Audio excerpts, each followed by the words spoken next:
Hay nako, mga pards, ano to? Okay, sa mga nagtatanong nito kung saan makikita tong video na to, ganito lang yung gawin nyo, okay? So, bago yung mga pards, like, share, comment, and subscribe. Subscribe nyo ako sa aking YouTube channel, and then follow nyo ako sa aking Facebook account, and then dito sa aking TikTok account, okay? So, ayan.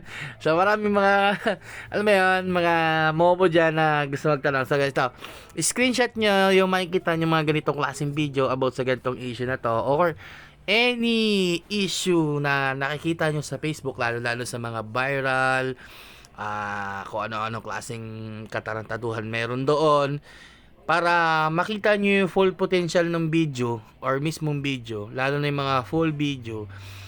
Screenshot nyo lagi yung mga picture, okay? So, isasama ko na rin to sa tutorial ko kung paano makakita ng mga, alam mo yun, mga ganitong klaseng video. So, yan. Dahil yun nga yung content natin para mag-share ng kaalaman. So, ganito lang yung gawin nyo. Screenshot nyo yung video or picture o any kahit sinong gusto nyo makita talaga na klaseng, alam mo yun, di ba? Yung klaseng ganun, klaseng kakaibang video. Screenshot nyo yan. Tapos, punta lang kayo dun sa Google search o kaya sa Google Chrome. And then, di ba may nakalagay doon na screenshot, search bar. Pwede ka rin mag-type doon. And then, dito sa may bandang right side, may makikita ka doon ng logo ng picture or logo ng photo. So, pindutin mo yon. After mo mapindot yon, pupunta ka sa album. Kiklik mo yung album or may makikita ka mga picture doon sa cellphone Android mo mismo or sa mismong gallery. Makikita mo doon. And then, itap mo yon sa Google o kaya sa Google Chrome.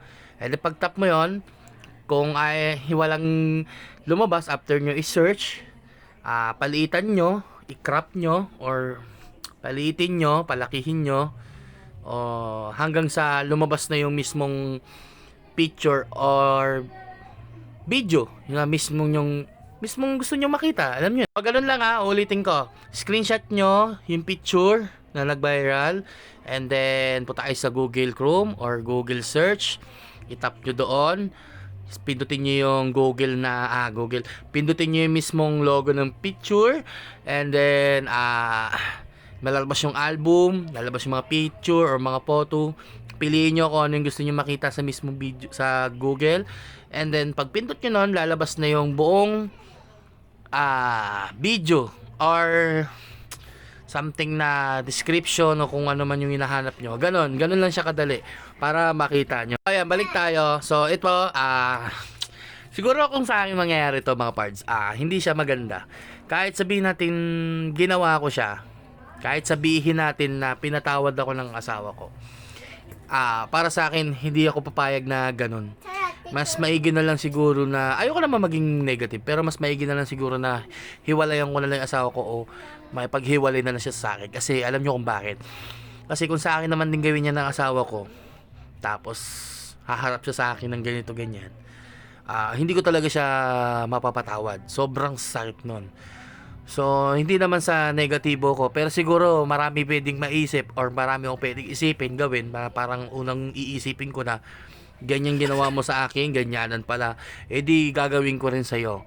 Pero hindi, ayoko ng ganon. Pero pwede rin namang patatawanin kita pero hiwalay na tayo. Basta pwedeng, marami kang pwedeng gawin dun sa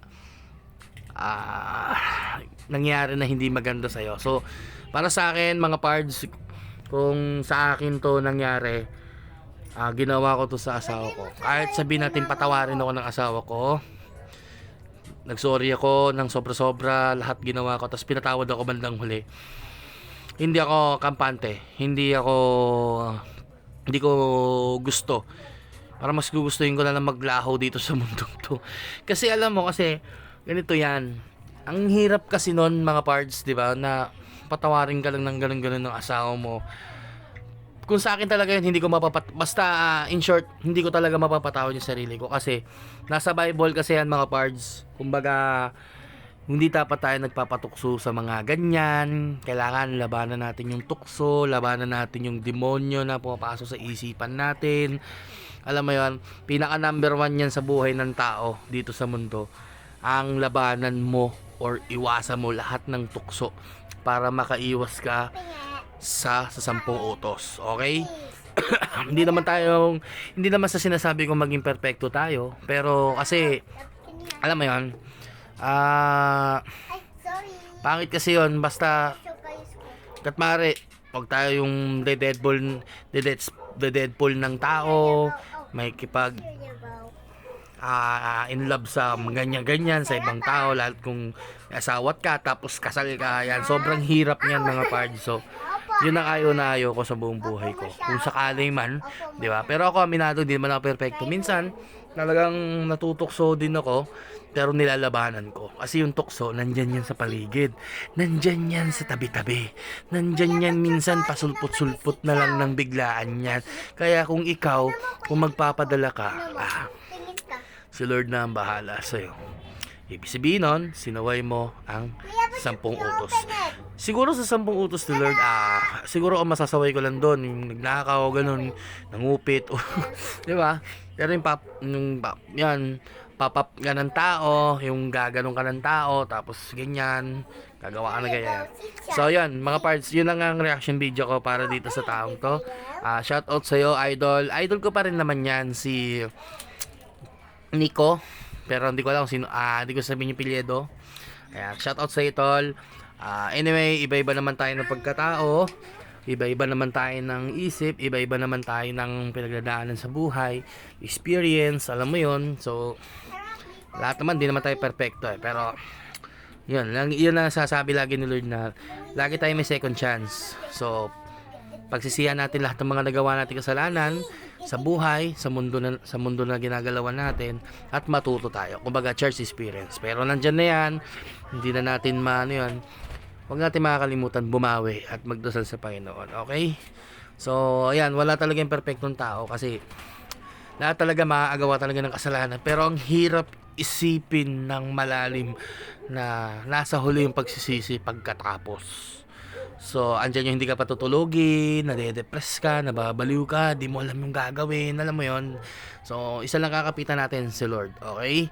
So, dahil sa nangyari, opinion ko lang yung kanina para sa akin, na hindi ko talaga patatawarin yung sarili ko, hindi ako papayag na patawarin ako ng asawa ko. Gusto ko kamuhian niya ako kasi sa ginawa ko, dahil hindi ko pinigilan yung sarili ko. Kumbaga, hindi ko pinigilan yung libog ko, kumbaga ganon.